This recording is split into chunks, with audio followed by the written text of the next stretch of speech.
ایک شخص نے نا ایک بندے سے قرض مانگا. اس نے کہا مجھے قرضہ دو. وہ کہنے لگا کہ کتنا قرضہ؟ اس نے کہا 1000 دینار. دینار سونے کا ہوتا تھا، درہم چاندی کا ہوتا تھا. 1000 دینار چاہیے. اس نے کہا کوئی گواہ ہے تیرے پاس؟ غریب کا گواہ بھی کوئی نہیں بنتا. کبھی الجھ جائے نا کوئی بندہ تو کئی اپنے بھی کہہ دیتے ہیں کہ ہم اس کے قول فعل کے ذمہ دار نہیں ہیں. ایک غریب آدمی کو قرض کی ضرورت پڑ گئی، 1000 دینار چاہیے. میں کہہ چکا ہوں کہ درہم چاندی کا ہوتا تھا، دینار سونے کا. 1000 دینار لینا ہے. جس بندے سے اس نے کہا، اگرچہ وہ نیک بندہ تھا، اس نے کہا یار 1000 دینار دے دو. تو کہنے لگا کوئی گواہ ہے تیرے پاس؟ وہ کہنے لگا غریبوں کا گواہ کون ہوتا ہے؟ ہاں ایک گواہ ہے. کہا کون؟ کا میرا رب، وہ تیرے اور میرے بیچ گواہ ہے. اس نے کہا کوئی کفیل ہے، اگر تو پیسے نہ دے سکے تو وہ بعد میں دے دے، یا تجھے کچھ ہو جائے تو وہ دے دے. اس نے کہا کفیل بھی میرا اللہ ہی ہے. میرے پاس اگر ہے تو رب کریم کا نام ہے، اگر اعتماد کر سکتا ہے تو کر لے. بندہ نیک تھا. اس نے کہا رب کے نام پہ، رب کی کفالت پہ، اللہ کو گواہ بنا کے میں تیار ہوں تجھے 1000 دینے. اس نے 1000 دینار دے دیا. وقت واپسی کا طے ہو گیا. وہ چلا گیا پیسے لے کے. اس نے پوری محنت کی کہ میں نے وقت پہ پیسے لوٹانے. پوری محنت بھی کر لی، اللہ نے مدد بھی کر دی. پیسے بھی اس تاریخ کو اسے مل گئے. بعض لوگوں کا تو لوٹانے کا دل ہی نہیں نہ ہوتا. فرمایا حدیث پاک میں کہ تو لوٹانے کا ارادہ کر، رب تیری مدد بھی فرمائے گا. لیکن یہاں بہت سارے لوگ کہتے ہیں خیر ہے، ارادہ ہی نہیں. تو پھر جس طرح کا بندے کا گمان ہو، رب بھی اسی طرح کا معاملہ فرماتا ہے. اس نے پیسے جمع بھی کر لیے اور واپس دینے کو تیار بھی ہو گیا. لیکن رستہ بحری جہاز کا تھا، کشتی کا تھا. دریا کے راستے واپس آنا تھا. اب وہ جب آ گیا دریا کے کنارے تو بڑی کوشش کی، پر وہاں اسے کوئی کشتی نہیں ملی.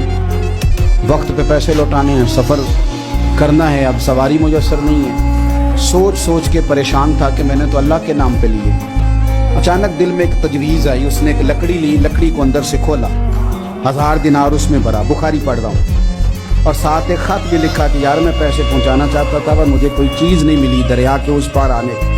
اللہ کے نام پر تیری طرف روانہ کر رہا ہوں. اور یہ کہہ کے وہ لکڑی دریا میں رکھ دی. وہ لکڑی ڈوب گئی ہے. واپس آ گیا. وہ جس نے پیسے لینے تھے وہ عین مقررہ وقت پر دریا کنارے آیا.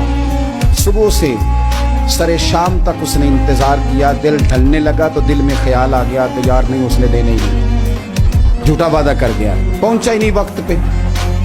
اب جب واپس لوٹنے لگا تو اچانک دریا میں ایک لکڑی تیرتی ہوئی دکھائی دی. کہنے لگا لے جاتا ہوں، شام کو روٹیاں پکانے کے کام آئے گی. ایندھن بنا کے جلا لوں گا، ہنڈیا پک جائے گی. لکڑی اٹھا کے جلانے کے لیے گھر لایا. گمان تھا کہ وہ نہیں آیا وعدہ کر کے. اللہ کو کفیل اور وکیل بنا کے اور گواہ بنا کے پھر بھی نہیں آیا. لکڑی لے کے گھر گیا. بخاری ہے. اور جب اس کو چیرا نہ کہ میں اس کی آگ جلاؤں گا، کھولا تو اندر سے 1000 دینار بھی نکل آیا، خط بھی نکل آیا. اب ذرا سمجھنا، اس کے دل میں بات کس نے ڈالی کہ تو لکڑی میں پیسے ڈال دے؟ اللہ نے. اس بندے کو مقررہ وقت پہ کنارے بھیجا کس نے؟ لکڑی صرف اسی کے ہاتھ آئی تو یہ بندوبست کیا کس نے؟ اللہ نے. گھر جا کے چیری تو پیسے بحفاظت اس تک پہنچائے کس نے؟ تو پھر ہمیں بھی توجہ اللہ کی جانب ہی کرنی چاہیے.